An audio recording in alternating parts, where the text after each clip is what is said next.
What's going on, everybody? It's EricRayweather back here, and in today's video I'm going to be giving my total complete hands-on impressions of Madden NFL 19. As most of you know by now, I did get to play it early at EA Play this weekend. I've done a couple videos already, but in today's video I'm going to go over literally everything: the good, the bad, offensive, defensive. Had a bunch of questions that was asked to me prior to going to EA Play, so I looked out for a lot of these things, so I'm going to answer them all in this video here.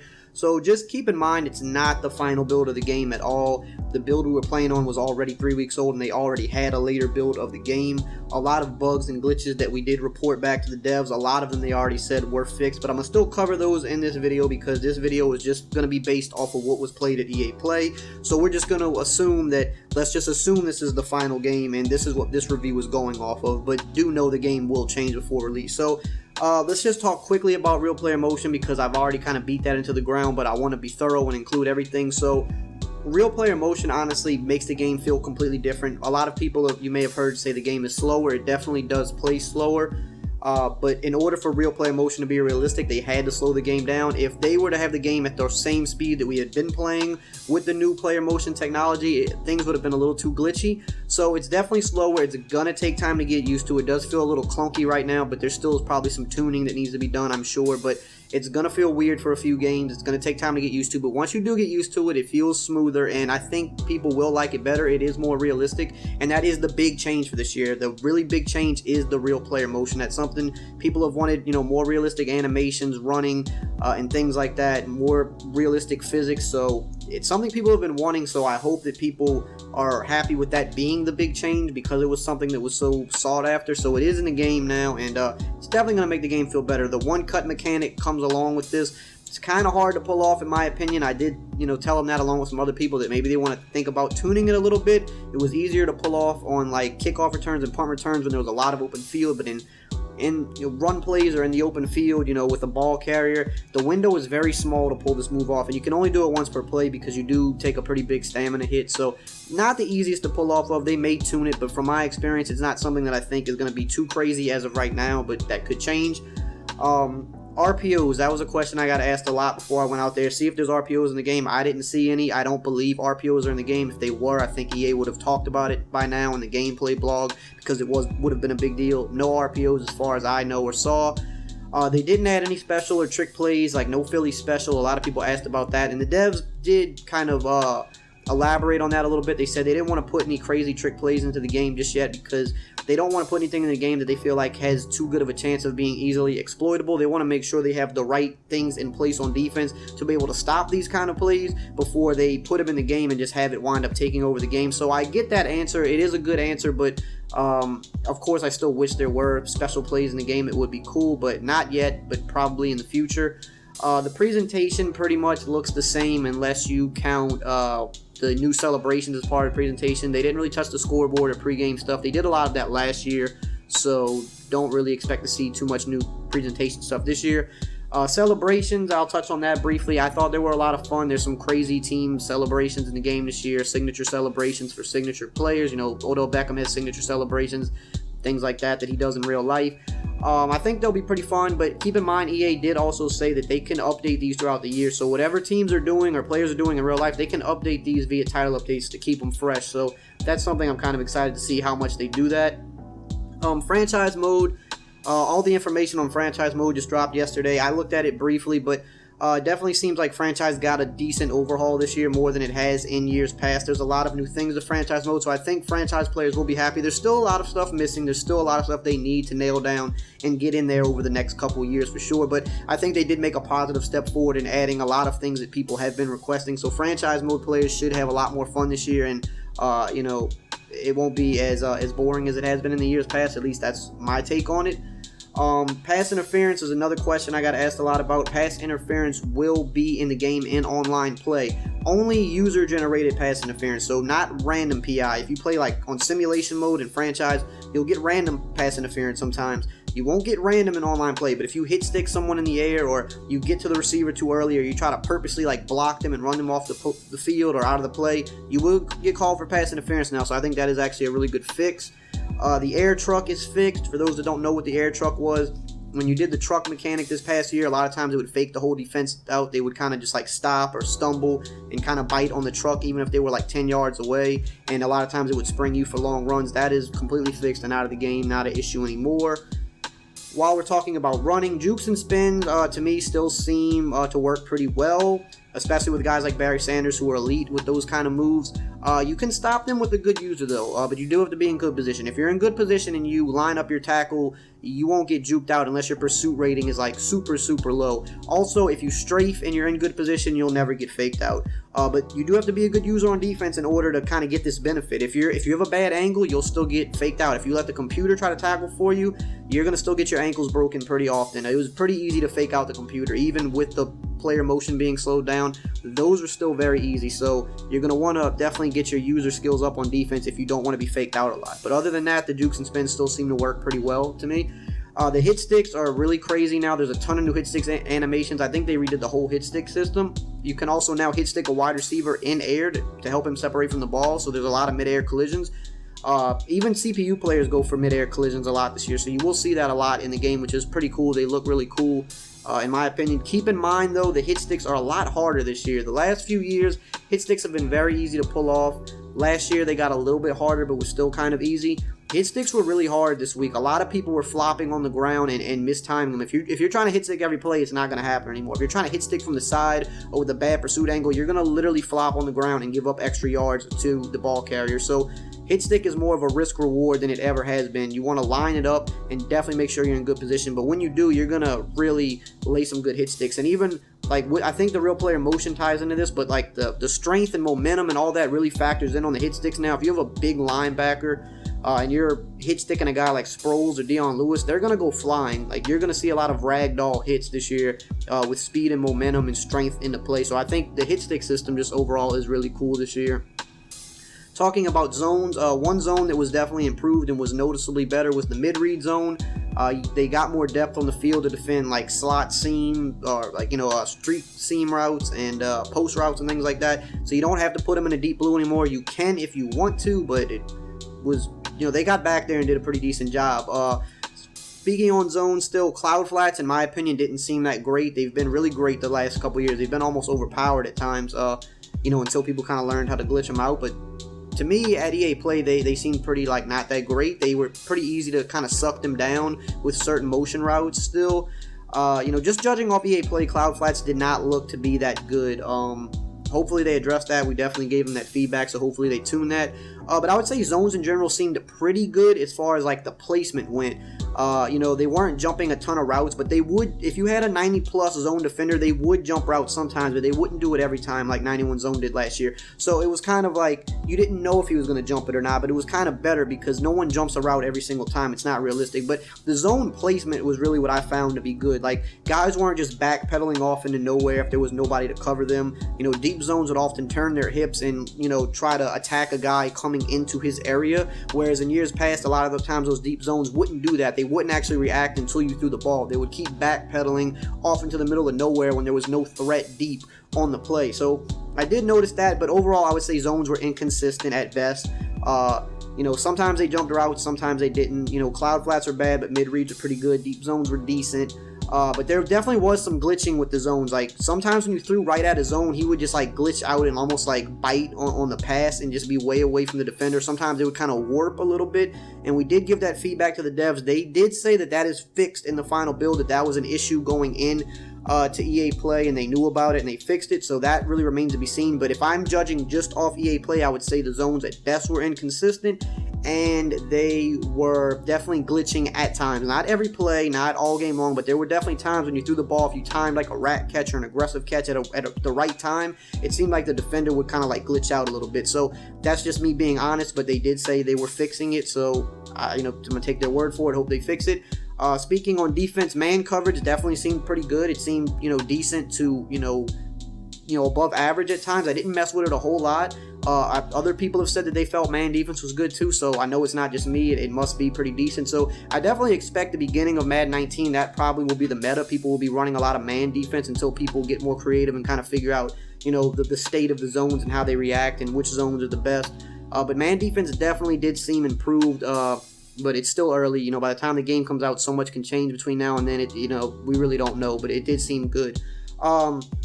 Defenders in general, in my opinion, made a really good effort to, attack the ball if it was near them. In years past, if the ball was still within reach, they would just let it go over their head, not really react to it. There was tons of times this weekend where people, defenders were diving out and, stretching out to bat passes down, even diving and stretching their whole body out to swat a pass, jumping in the air to swat, a high point pass or something like that. They were really active. Now, they didn't do it every time, but I saw it more than I had ever seen that in years past. In years past, if the ball was just slightly, over their head, they would just let it go. They wouldn't even react. So I saw a lot of that, which was good. There's also this new animation. I think it's called a catch tackle animation, which is really cool. So if you have a defender that's like trailing a wide receiver and he is, just enough outside of the reach of the ball, like he knows he can't reach to swat the ball, he's just slightly out of reach, he will go for like this immediate tackle animation as soon as the wide receiver catches the ball, because usually when it's a tight catch, the wide receiver has to kind of slow down a little bit to catch it, and the DB or the defender will go into like this immediate tackle animation. And it's one that I saw a lot this weekend. I know a lot of people saw it, and even on occasion they would knock the ball out of the hand, they would jar it loose. So it was really cool animation. It happened a lot on sidelines more than anything, but it was definitely pretty cool, and it's still a good way of, okay, I can't swat the ball, I can't pick it, but I can make sure you don't get any extra yardage after this. So I thought that was really cool, that something that was implemented. Out routes, corners, C routes still seem to work pretty well, but there are a lot of new coverages in the game to help take them away. And also I think Mabel coverage played really well. I think that's going to be something people might use more this year. It seemed to work better than in years past to kind of help protect the sidelines against C routes and corners and stuff like that. But the routes themselves did seem to still be pretty, I'm not going to say overpowered, but they seem to still be pretty good. So just keep that in mind.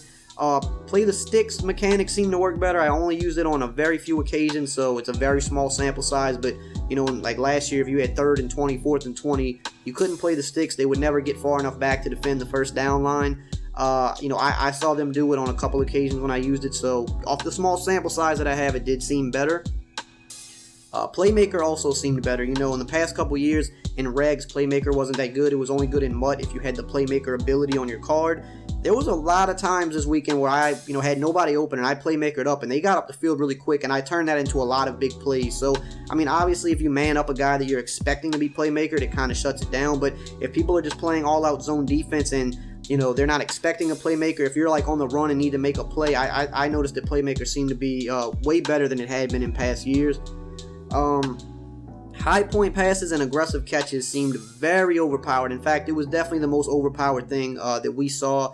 I played a lot of games against J.O., Lights Out, saw it a lot too. We were playing and labbing a lot, and we saw consistently that, aggressive catches were very consistently caught in traffic, especially by elite receivers like Gronk and Julio. But high points specifically, like inside the 10-yard line where you high point in the end zone, seemed almost unstoppable. Now, again, this could be tuned. We did tell the devs, we said, hey, looks kind of overpowered. You might want to look into tuning it. So they did say they would look into it.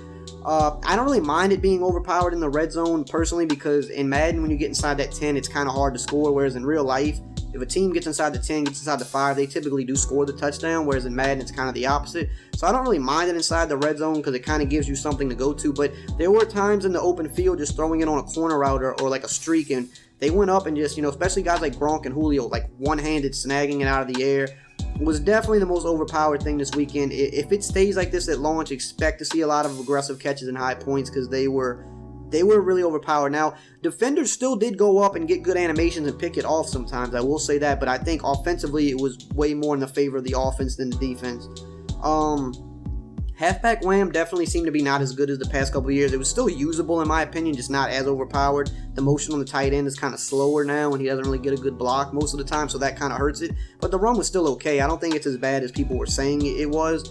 Motion in general kind of seemed weird. It wasn't really smooth. It was kind of like choppy when you tried to motion, so it was hard to motion snap people. I don't know if that's intentional or if that's something that's going to be fixed, but that's something I noticed as well. Motion was weird. The stretch still seemed to work pretty well. I got a lot of good runs with the stretch, so like I said, small sample size, but I would expect to maybe see some stretch early in the year if the stretch was as good as I saw. QB sneak, something I was asked a lot about. QB sneak definitely seemed way better. Last year it was useless. The little bit that I did use it, it seemed to work pretty well, so I would say, QB sneak will be a viable option in short yardage situations again this year. The catch animations are crazy. There's tons of new catch animations, especially on like aggressive catches and high points, but the whole catch system has kind of changed. So, you know, last year if you went for a rack catch, sometimes you would get pulled into an aggressive catch animation. That doesn't happen anymore. If you high point or like high throw a ball, you can't even attempt to rack or possession catch it. Your guy simply won't animate. I saw some people mention that and say that they think it's a glitch. That's actually a real thing. If you try to rack catch a high point, you simply will not animate. So you have to aggressive catch high point passes, which makes sense because that's really what they're meant for. So just keep that in mind. That is a change. The defense felt way faster than the offense. That was a big complaint I had and some other people had. Like, it was really easy to get chased down in the open field when it seemed like you had a breakaway touchdown. Even in the run game, you'd have the outside like wide open. It would look like you had an easy 10-yard run, but the defenders would close on you so quick, and they were definitely faster. And I told this to the devs, I told it to Clint, and he did confirm that that was like a bug that was in the EA Play build, that like sometimes because of the player motion, when you would try to turbo and get that acceleration boost on offense, that your guy wouldn't fully get it and he'd be running at like a 85% speed, whereas the defense was always at full speed. So that was a problem. He said that's going to be fixed by launch, so I would definitely take his word on that. But if I'm just judging off the EA Play build, defense was way faster than offense, and it was kind of a problem, but I definitely expect him to fix that because I don't see why they would leave the game like that. Block sheds to me still seem to happen pretty often. We were using a lot of elite pass rushers though, so that could be why, but block sheds still seem to be consistent enough. Some people like that, some people don't. As far as new plays, coverages, and formations, offensively didn't see a lot of new plays. Did see one new formation in single back that was pretty crazy. Lights Out will be talking about it on his channel soon. It's definitely something I'm going to look into breaking down when the game is out. Really, really crazy formation. Looks really unique. But other than that, not too much on offense. They did take Dig halfback out of the West Coast bunch, so that kind of sucks. Maybe for some people, but other people might like that. There's a lot of new coverages, though. There's like cover 4 quarters, cover 4 palms. These coverages kind of match and play man against certain formations or whatever. They're good against certain formations. Like, one of them works really good against bunch to help match the routes and make the routes not be as overpowered. So that's something I think people will like. There was another coverage that was like a hybrid man on one side and cover 4 on the other side. There's a new formation called the Nickel Big G, which is essentially the 4-2-5 from years past, so that's back in the game. Previous play was not on in competitive mode. I don't know if that's going to be in the final game or if that was just something at EA Play, but there was no previous play, so that's something to think about. Crossfire blitzes still seem to work pretty good. They didn't seem as good as last year, but they were still pretty consistent, I would say. There was a lot of times I was able to get good outside heat as well, so I would expect there to be some decent blitzing and heat in the game this year. Overall, I think blitzing is going to probably be the way to go on defense because zones did seem a little inconsistent. Man did seem good too, but outside of that, I think blitzing is going to maybe be a little heavier this year than it was in years past, just judging off the small sample size. Didn't see anything about challenges, so yeah, I know people asked about it, didn't see anything about that. PC, we did get to play the PC build. The PC graphics are phenomenal. Not to say that like the Xbox graphics are bad, but the PC graphics were definitely a step above in a big way. The lighting, crazy, really nice. The player models definitely did look a little bigger, but I think it was kind of cool personally. Some people think it looks bad. I mean, I get it. There was some kind of glitching going on with the shoulder pads, so sometimes they looked way bigger and kind of more cartoony than normal, and Clint said that was just like a bug that would be fixed in the final build. So I don't know if the players looking big was due to that bug or if they just naturally look a little bigger in general. I think they do naturally look a little bigger in general, but in some cases they looked obnoxiously big, which was a bug, so that's something not really to worry about. The signature styles was pretty refreshing. All ball carriers run different. You know, a fullback or a big trucking back runs way different than a guy like Darren Sproles or Dion Lewis. You feel the difference in how you're able to cover the ground quicker with smaller backs. And it translates to QBs too. Like, if you try to run with Brady, it feels like you're almost in quicksand. And they said that was on purpose. That you should make it to where if you have Tom Brady, you should be discouraged from scrambling because he doesn't do that in real life and he's not good at it. Whereas a faster quarterback, you know, you're more encouraged to scramble with them, so they're going to move a little bit better. So something else to keep in mind. The QB hot route animations was part of the signature styles too. It was significant and you know, specific to each guy. Complaint about this was they were a little long and drawn out. Sometimes when the play clock was low, they would still like be doing all these crazy animations and it would take time. You would get a delay of game. We definitely gave that feedback to the devs and they said that they're going to try to speed it up for online play to where they get through those animations quicker. And maybe even if the play clock gets really low, that they may not do those signature animations at all because they were a little long and drawn out, and I think that's going to aggravate some people online if they keep it that way. But all in all, small sample size. I thought the game was good. Definitely was a lot of bugs that we reported. Most of them they said would be fixed, so that made me feel better. But overall, I think that once people get used to the new player motion, they're gonna like the game, and just hopefully nothing game breaking comes out or too many crazy glitches this year. And it should be a pretty decent year. It's definitely a little bit more refreshing. The game looks the same. If you see gameplay videos start popping up, or even when you start playing it yourself, it visually looks the same. It looks like Madden 18, but it feels 100% different. The player motion feels way different, and you can't capture that. Like, you can't see that on film, but when you actually get it in your hands, you're going to be like, okay, yeah, this isn't the same game. So keep that in mind. Does look the same, doesn't feel the same. But that's it for today. Stay tuned. Got some really great exclusive videos coming any day now, so you might want to hit the subscribe button and put the bell on so that you do not miss anything. So that's all for today, guys. Hope you enjoyed this video as always, and I will see you guys next time.